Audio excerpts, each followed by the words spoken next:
be recorded, as you'll probably see a prompt popping up on your window just about now. And the recording is used to document the meeting, and it is posted on Sandag's website, so we can refer to it in future, and it's also available to the public to review. I'm looking through the attendees list and the panelist list. As people attend, I'm promoting them to panelists so we can all participate fully and control our own mics. But in that regard, I'd like to ask everyone that unless you're actively speaking at the time, to please mute yourself. For those that are joining, we promote the panelist.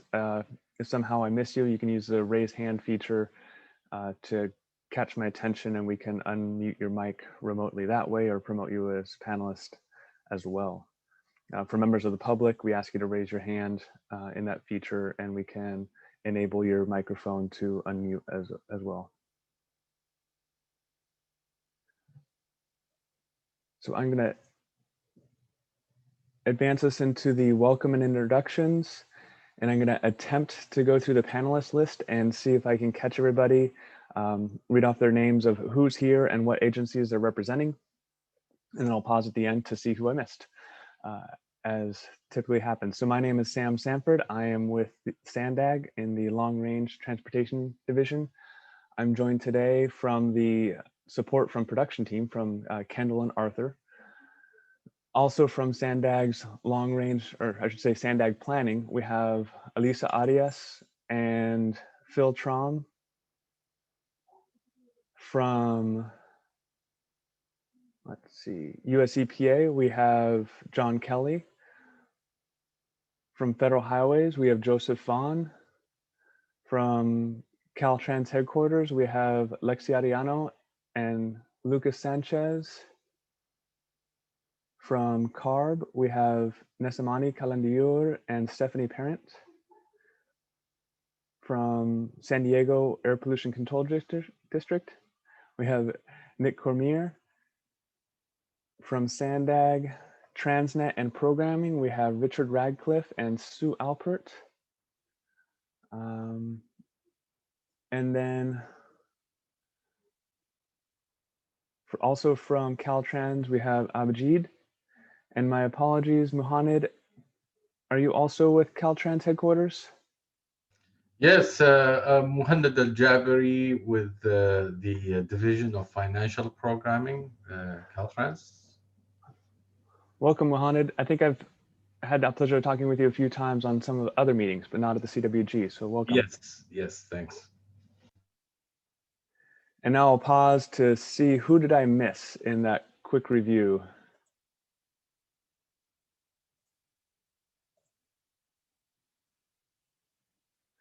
I'm in the process right now. I'm bringing in Maurice Eaton from Caltrans District 11. And I'm not hearing anything, which might be a sign that I actually made everyone, that I caught all the members and or the panelists at this time. If somebody else joins, or if you realize I didn't call you earlier, please feel free to speak up. As we advance through the agenda, I'll be monitoring, as I mentioned earlier, for raised hands. But if for some reason I'm not seeing that, please feel free just to speak up.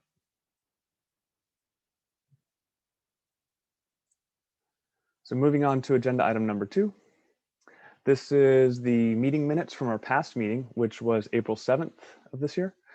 And those are found on page 4 of today's agenda. They cover a short summary of what was discussed at that meeting, and then also an attendance list on the 3rd page of the minutes. For more detailed information about that meeting, we do have the video recording that's on the Sandag webpage. Are there any comments, corrections, or questions on the minutes from the April 7th meeting?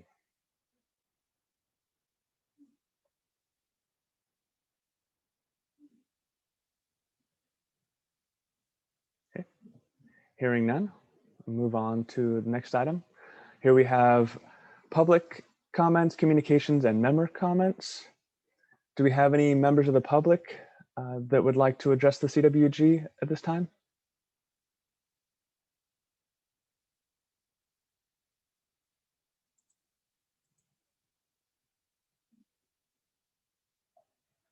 Okay. Continuing on with communications and member comments. I believe we have a few announcements from Richard Radcliffe from Sandag's Transnet and Programming Office. Richard? Yes, thank you, Sam. Can you hear me okay? Yep. Perfect. Okay, thanks. I'll say, okay, so good morning, everybody. I just want to give a quick update on the 2021 RTIP, as well as amendments number 1 and number 3 for the 21 RTIP. On April 16th, the 2021 RTIP and its conformity determination were federally approved. And Amendment 1 to the 21 RTIP, which was for the Transit Capital Improvement Program, was approved by the Sandag Board on April 23rd and was just approved by the state on Monday, May 3rd. Also, we recently opened Amendment 3, and Amendment 3 is the first formal amendment of the 21 RTIP cycle that is open to our local member agencies. The deadline for projects to be submitted for Amendment 3 is June 6th, and we are planning to go to board with that amendment in July. That does it for my comments. I'll turn it back over to you, Sam, if there's no questions. I do see one hand raised. I saw a hand raised and then disappeared on me.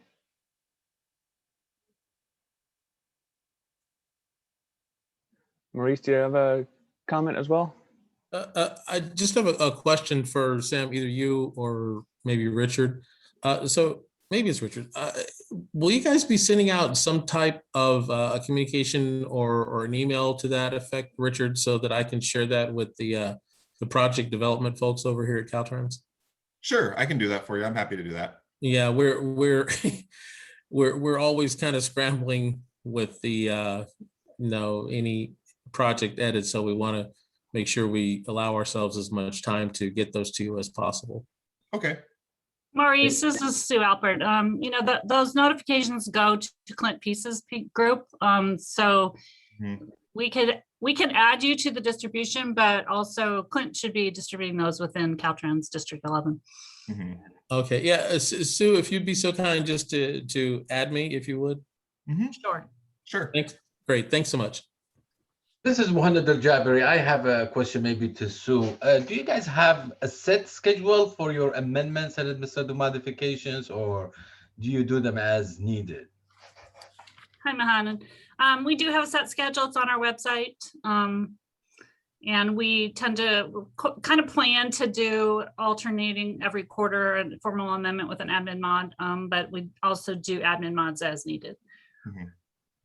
Okay, thank you. So for the district staff, I think it will be a good idea to be familiar with those schedules, because it's really important for you guys to know when Sandag is scheduled to do amendments or administrative modifications, so you can get your projects in as soon as you can.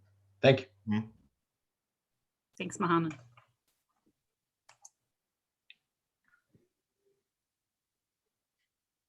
Hey, Sam, this is Lucas Sanchez at Caltrans headquarters. I have a unrelated member comment, just a quick announcement. We did fill a vacancy in our branch, in the air quality branch at Caltrans headquarters Division of Planning. And we actually brought on Erica Espinoza Areza, who may be a familiar name to folks at Sandag. She was an intern there before. She just started this Monday. I don't believe she's on this call, but she will likely be on future calls with our interagency consultation partners, including Sandag. So just a quick announcement there, and we're happy to have her on board and looking forward to working with her. Yeah, thanks, Lucas. We miss her, but we're happy that she got a job with your agency. Awesome. Thanks, guys. That's a great announcement. Thanks for sharing. Hey, Sam, I've got one from APCD. There's a few folks I think already know on this call, and this may be beyond the topic of conformity, but we are still taking comments on our community emission reductions plan, the SERP. It's kind of a separate process that's being undertaken here for the Portside area in San Diego. It's a big outreach effort, and they're specifically taking comment on the phase 2 draft of that plan. I know Sandag and CARB have been heavily involved in this effort. I'm not sure to the extent of other agencies, but just wanted to put that out there, the comments. We'd like to get comments if possible by Friday, May 7th on that. The comments can go to apcdoutreach@sdcounty.ca.gov. And then we'll certainly take comments after that, but that's kind of the goal of getting comments by that date.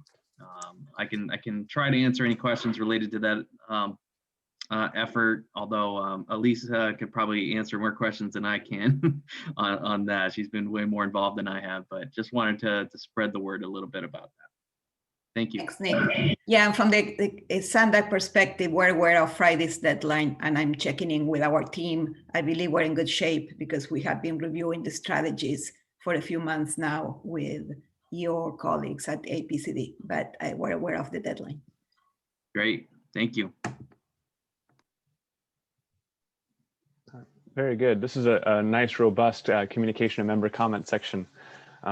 I did want to give a thanks to Joseph Vaughn and his team on, for the 2021 RTIP approval process. I know that had changed a little bit, and so I'm glad that went smoothly, on time, kind of as they expected. So that was nice to hear, and all these other great announcements from other agencies as well. I did have one more to add, just kind of for the benefit of the group, and it will likely be brought up in later agenda items, but on April 28th, the US EPA published in the Federal Register a notice for a hearing reconsidering prior actions on Safe Vehicle Rules Part 1.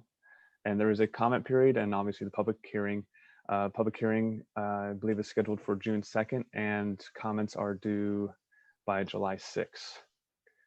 So that's in the Federal Register that was published April 28th for those interested in that piece. Any other announcements?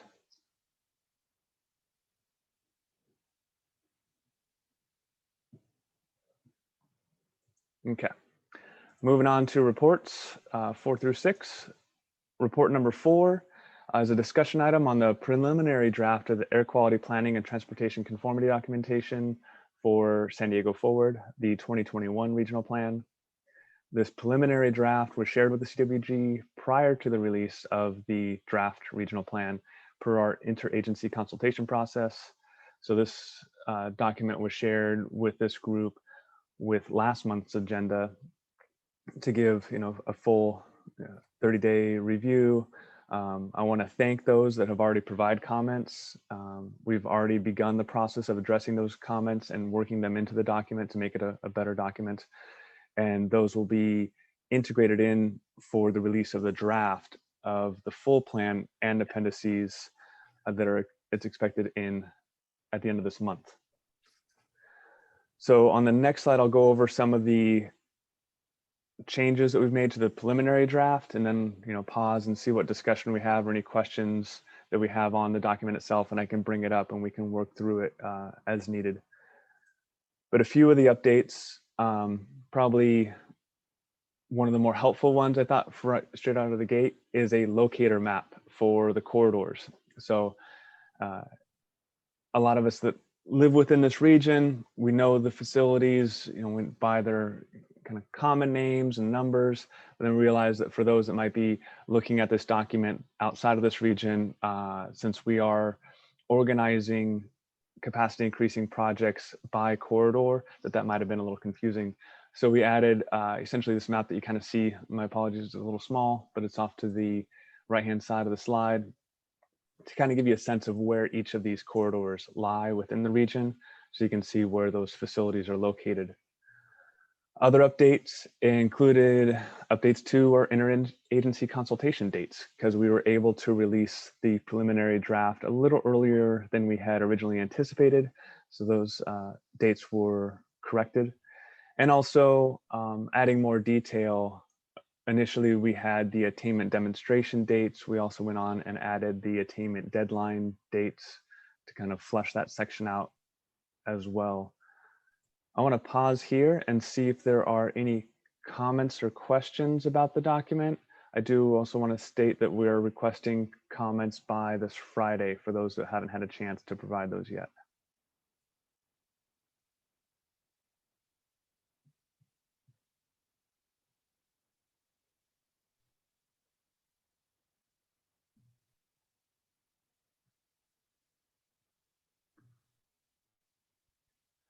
All right, I'm taking the silence that we're okay with the document, or that those that haven't had a chance yet will hopefully get a chance by Friday to look it over and see if there's anything that you'd like to comment on, provide direction on, or corrections on.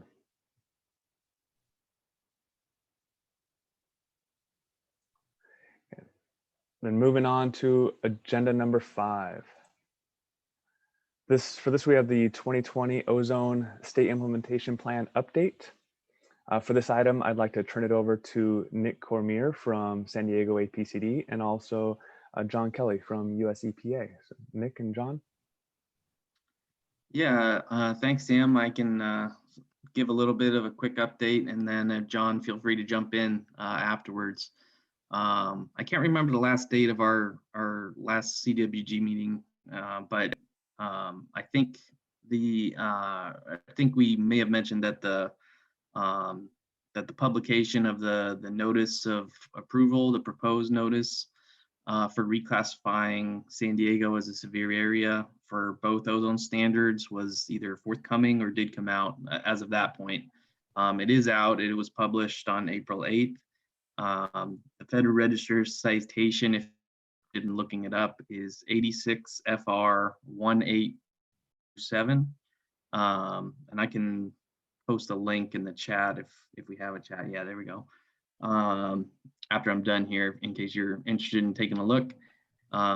It's a good overview. If you haven't looked at one of those in a while, it's a good overview of the reclassification process and what goes into it. Also, with respect to San Diego County in particular, it's a good, there's a lot of good information on the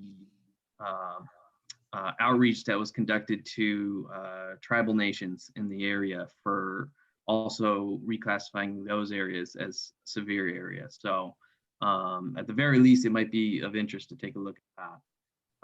EPA is going to take comments on that action. I believe the deadline is through May 10th. And then if warranted, they will go ahead and then respond to those comments and then finalize that action. And I think we noted before that the intent is that the severe reclassification would take effect or have an effective date prior to July 20th of 2021, which is our previous attainment deadline as a serious non-attainment area for the 2008 standard in particular.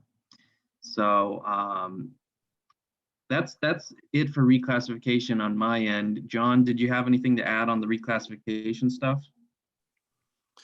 No, not specifically on reclassification, but just to note that I am working on budget adequacy for the budgets in the plans. Right, and that's the other part that the other component of the SIP. We have the SIP and then the budgets, and like John said, it looks like we may get adequacy. Some kind of action related to adequacy, hopefully in the next few months, I think is what we were all thinking about.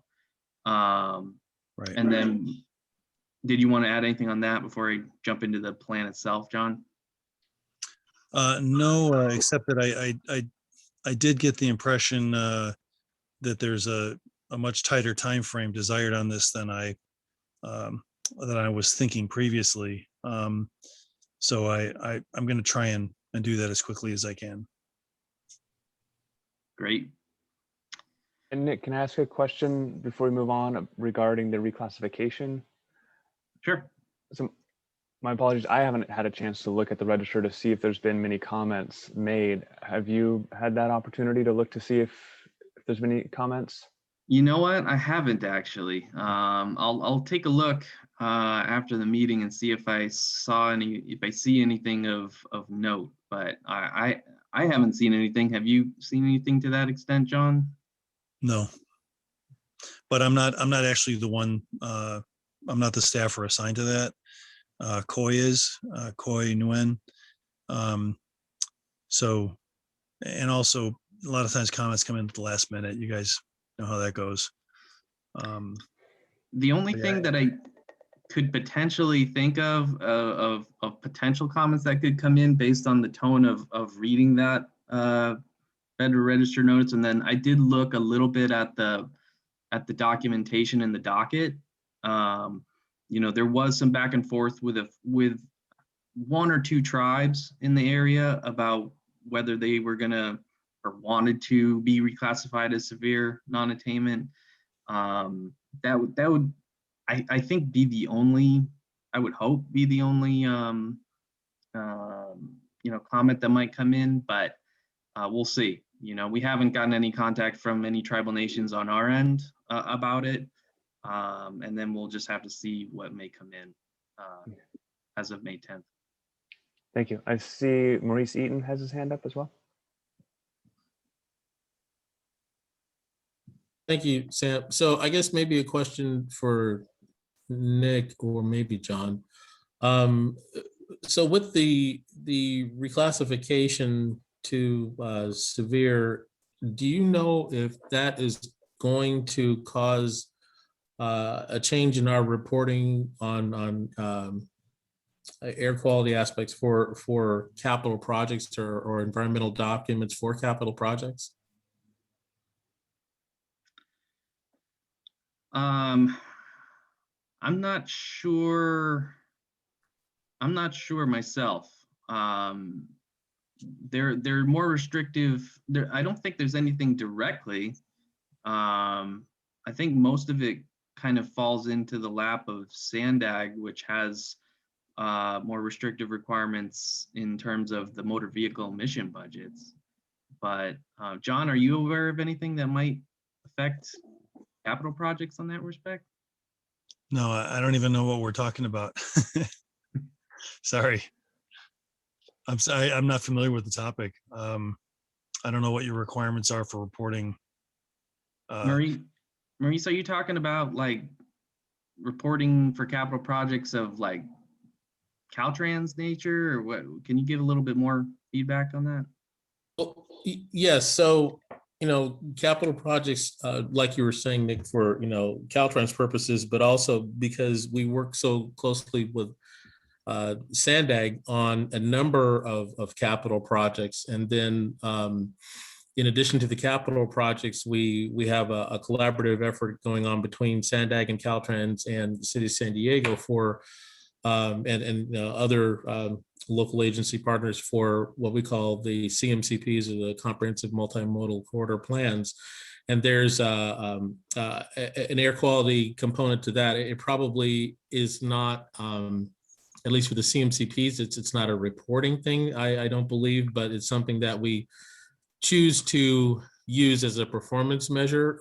So, you know, we anticipate having some air quality related performance measures for the CMCPs. But back to the capital projects, we are, depending on the level of the environmental document, we're required probably at a minimum for any project that is capacity increasing to have certain air quality analyses that are included as part of the environmental document for that project.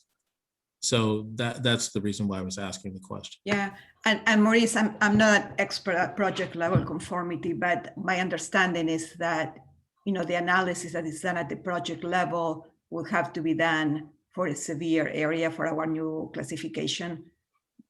So in the description of the air quality setting, they will be reporting on our current air quality status after the reclassification is effective. But I'm not sure what the requirements are at the project level, since this group deals mainly with the regional implications. But Yeah. the AR team, I think, would be probably the most knowledgeable as to whether there will be any changes. Yeah, I was just going to say the same thing. It's from a regional perspective, it's a kind of a different story, but I think Elisa is on the right track there. There could be some ramifications on the project by project level for, you know, if you hit certain thresholds for significance for CEQA, for example, those could be modified where we, you know, on a project by project basis, you know, you may have to look at a project at 100-ton threshold. Now it may be at a 25-ton threshold. So stuff like that could potentially come into play. But I'm not the expert on the project by project type of stuff. We could potentially bring some information, at the next meeting and talk with the folks on our end that are involved in that project by project analysis to see if that's something that you might want to take a look at. I wanted to ask if this is something Lucas Sanchez or Alexis Ariano, is this something that your team works on or would have familiarity with different regions across the state, some being already in the severe status? Just kind of what process changes our Caltrans district might expect as the region goes through this reclassification? I would have to do some research offline and follow up on something like that. Probably talk to Karina at US EPA as well to check about the project level implications. But yeah, I'd be happy to do that if we can follow up on that kind of question, maybe in the next meeting, early June. That'd be great. Thank you. Yeah, so I didn't I didn't mean for it to, quite be an effort for folks to take on. But Lucas, maybe if you want to just loop me in your email to Karina, I'd appreciate it. You can copy me on that too. Maybe I'll learn something. Yeah, same here. Yeah, this is Joseph Vaughn, Federal Highway. So there was a lot of issues thrown out there about project level and CEQA and all kinds of. So I guess the question here has to do with conformity, project level conformity versus, so project level conformity, some of the fundamental components are the project has to come from a conforming plan and tip, right? And fundamental to that, if you're going to have new budgets, at some point, you're going to have to do, revise the conformity for an amendment. So that's something that would be a part of that project level. Other than hotspot, no, there wouldn't be any changes. So I don't know if that helps, but I think Maybe I could ask when do you is there any project level conformity going on right now, or like when would the next conformity determination have to happen, because the budgets are not adequate yet? Yeah, but and those are ongoing, John, because they're always projects under environmental review for CEQA. So there's probably several ongoing projects, and we finish one and there's another one, but there's several ongoing projects. So some are going to be tied to the current standard, some are going to be tied to the future standard, current budgets, future budgets. So it's an ongoing process of project development. But I think a sidebar by email, so we can maybe provide a little bit of input to Maurice while he checks with his environmental team. That's probably a good idea. And I guess, Sue, you have a question, Sue, or a comment?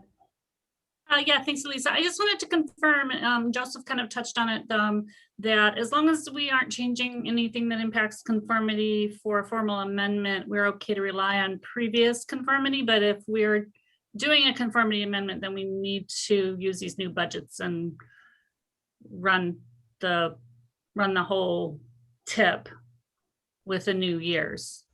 Yeah, but we will be redetermining the tip with the 2021 regional plan adoption. So that will sync the tip with the plan.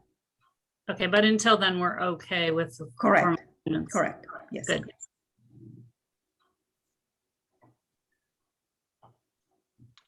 Good discussion. I think, Nick, we got you partway through the agenda item where we covered the reclassification and a little bit on the budgets. Yeah, the only thing else I was going to add in regards to the actual SIP plan itself was that, we're just kind of in a waiting period, at least in our end. There's a SIP completeness determination that there's a Clean Air Act deadline that's forthcoming, and I believe July.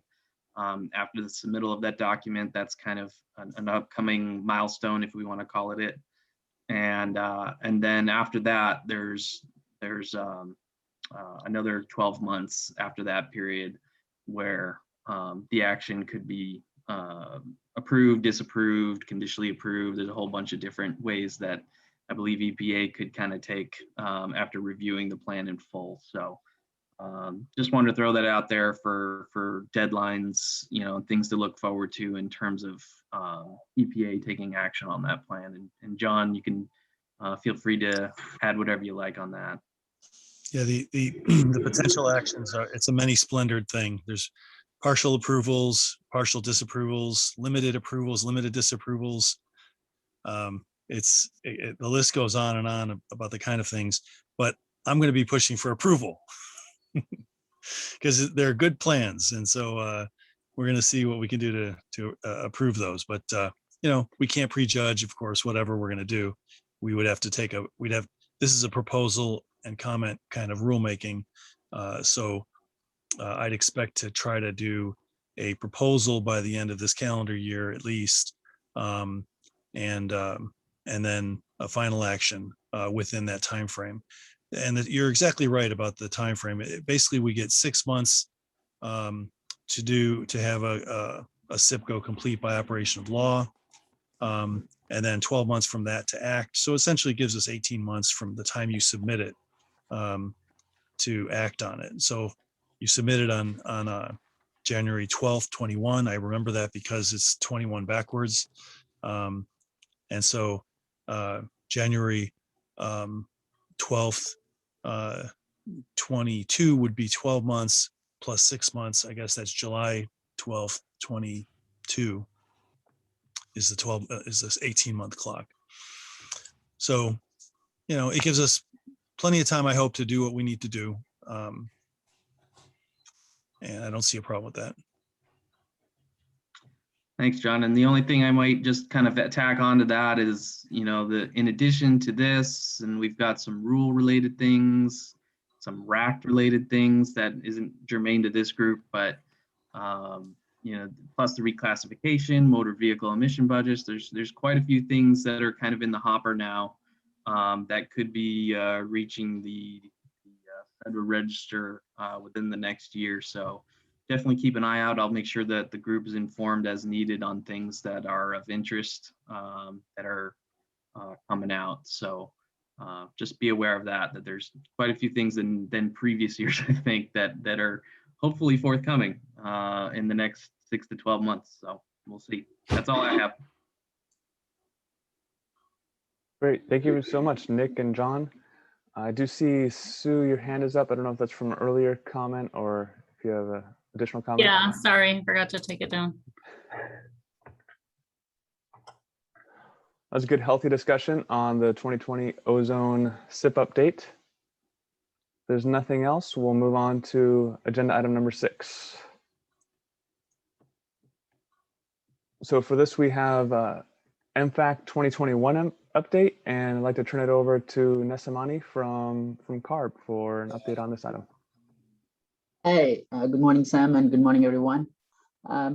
Quick update for MFAC 2021. Last Friday, we released the technical documentation for the new model. Please feel free to look into it, and it provides all the details about how the data sources, emission testing results, and all those things. And also we also published along with it the user guide as well. So feel free to take a look at it.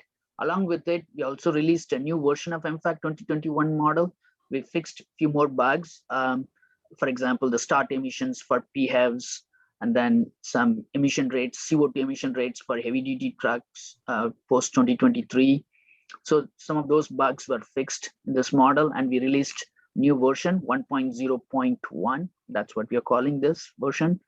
And currently we are working on packaging all this information and the model and everything to send it to US EPA for their approval and review as well. So that's a quick update on MFAC. I'll be happy to answer any questions you may have.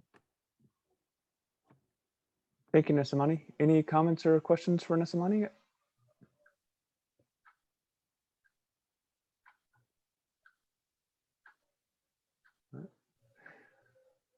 I have not had a chance to look at the technical documentation yet, but I did see that come through. So I appreciate all the work that went into that, and we'll be looking and reviewing it. So appreciate that effort. Sure, thanks. All right. That's all we have for agenda item number 6. Just a quick announcement that our next meeting is scheduled for June 2nd, same time, same place, 10:30. Most likely going to be a virtual meeting continuing on for some time still. So unless there's any other announcements, glancing for any raised hands for the benefit of the group. It looks like we are all set for the day. Thank you so much, everyone. Appreciate it. Have a wonderful rest of your day. Thank you, Sam. Thanks everyone for joining. Bye-bye. Thanks, everyone. Thanks, Sam.